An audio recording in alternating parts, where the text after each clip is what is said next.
বন্ধুরা, সামনে যাকে দেখছেন ওনার নাম রত্না সরকার, 52 বছর বয়স। তা দেখুন হোমিওপ্যাথিতে যে কত সুন্দর লক্ষণ মিলতে পারে, সেগুলো অন্য কোনো প্যাথিতে এরকম সিমটম মেলানোর কোনো দরকার পড়ে না, কিন্তু আমাদের সিমটম মেলানোর দরকার পড়ে।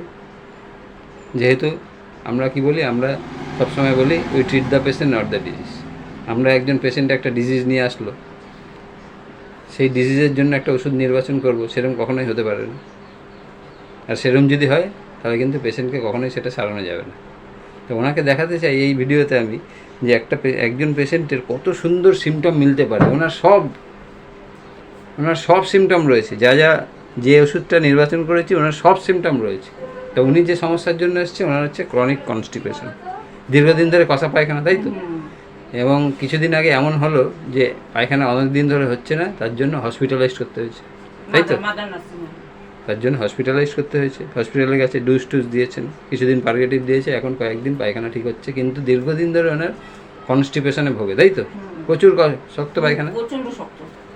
কতদিন পর পর হয় ওইটা আমার এবারেই দেখলাম। মানে আমার তো এমনি আপনার পেট ভার হয়ে তো শক্ত পায়খানা হতো, কিন্তু ঠিক আছে, দীর্ঘদিন ধরে এরকম? কত বছর ধরে? তাও কত বছর? অনেক বছর ধরে। অনেক বছর দীর্ঘদিন ধরে, দেখুন দীর্ঘ বছর ধরে কনস্টিপেশন, সিভিয়ার কনস্টিপেশন। তা লিখেছি এই যে সিভিয়ার কনস্টিপেশন, পেশেন্ট যা বলবে তাই লিখবো, সিভিয়ার কনস্টিপেশন। তার সঙ্গে অ্যানিমিয়া আছে, সিভিয়ার অ্যানিমিয়া, তাই তো?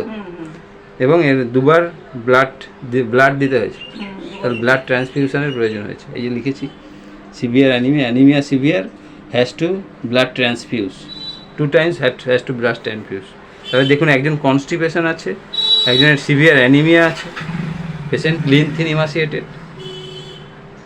এই সিমটম দেখলেই আমাদের একটা ওষুধের কথা মনে পড়ে যায়।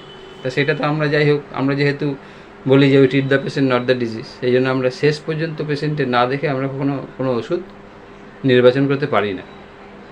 তো ওনার যখন পার্সোনাল হিস্ট্রি জিজ্ঞেস করেছি, বড় কোনো রোগ হয়েছে কি না, সেরকম কিছু বলেন।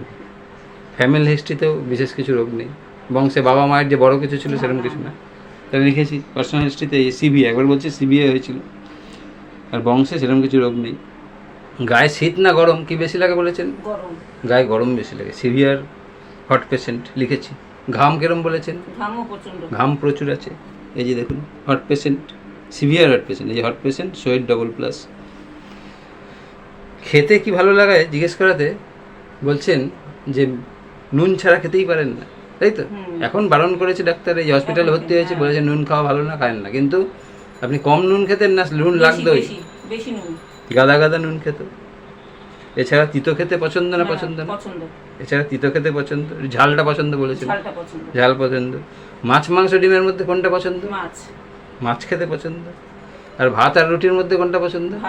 ভাত খেতে পছন্দ। তাহলে দেখুন, পেশেন্টের ডিজায়ার যখন নিচ্ছি, সল্ট, ক্রেভিং ফর সল্ট, এটা ক্রেভিং বলা যায়। যখন পেশেন্টের খুব বেশি ইচ্ছা থাকে, দ্যাট ইজ ক্রেভিং।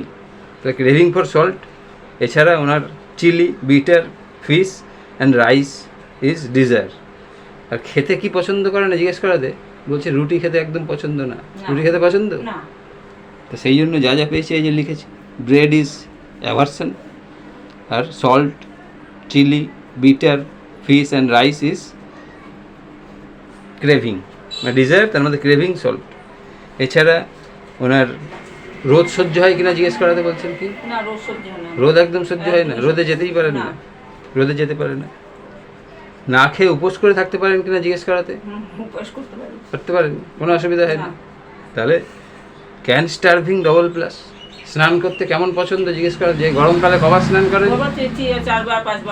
গরমকালে 4-5 স্নান হয়ে যায়। So craving for bathing, can starving, hot patient, sweat $+, thirst normal and intolerant সানহিট।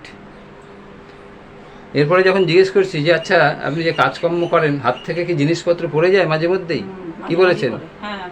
পড়ে যায় মাঝে মধ্যে, যে কিছু একটা নিয়ে যাচ্ছেন, হাত দিয়ে জিনিসপত্র পড়ে যায়। তাহলে লিখেছি এই যে recurring falling of things from hand, হাত থেকে জিনিসপত্র পড়ে যায়। আর ওনার অনেক আগে থেকেই একটা মর্টিফিকেশন চলছে, দীর্ঘদিন ধরে মনোকষ্ট আছে, খুবই কষ্ট, মর্টিফিকেশন দীর্ঘদিন ধরে। এবার মাইন্ডে যাচ্ছি, কারণ ওটা হয়ে গেল আমাদের ফিজিক্যাল জেনারেল হয়ে গেল, ফিজিক্যাল জেনারেল সব মিলে গেছে একটা ওষুধের। কী ওষুধ আপনারা হয়তো বুঝতে পারছেন।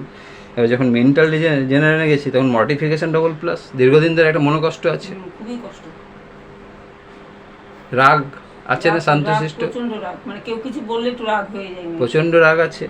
এবং রাগের সময় যদি কেউ কিছু বোঝাতে যায় তাহলে কি রাগটা কমে যায় না আরও বেড়ে না, যায়? কমে না, কমতে চায় না, সহজে কমে না।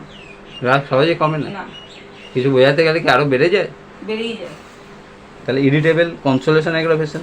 একটুতে কান্না পায় কিনা জিজ্ঞেস করাতে কি বলছেন? হ্যাঁ, একটুতে কান্না পায়? হ্যাঁ, একটু কোনো কথা যদি একটা কোনো কিছু বললো আমার ছেলের নামে বা আমার নামে কিছু বললো তখন কান্না পেয়ে খুবই যায়। কান্না পায়। ইমোশনাল আছে, একটু কেউ কিছু মনে বললে মনে হ্যাঁ, কষ্ট হ্যাঁ, পান। কষ্ট পায়, খুবই কষ্ট। Patient is much more emotional, weeping disposition, irritable, consolation, aggravation, and more over mortification since many years.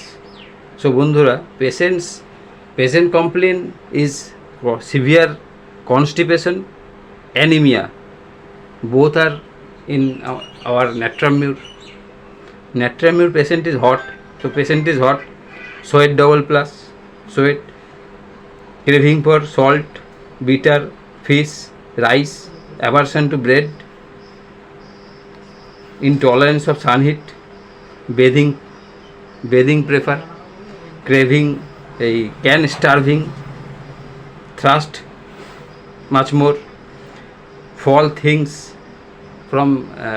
things from hand, mortification since many years, irritable, consolation, aggravation, crying easily, emotional. So all the symptoms go in favor of natramur. সেই জন্য ওনাকে দিচ্ছি natramur 0102 এবং দেখাবো এই দীর্ঘদিনের patient যার কনস্টিপেশনে ভুগছে, যার জন্য পার্গেটিভ ছাড়া হচ্ছে না, এমনকি হসপিটালাইজড করতে হয়েছে এবং অ্যানিমিয়ার জন্য 2 বার ব্লাড ট্রান্সফিউজ করতে হয়েছে, সবগুলো পেশেন্ট ইমপ্রুভ করে যাবে এই একটা ওষুধেই।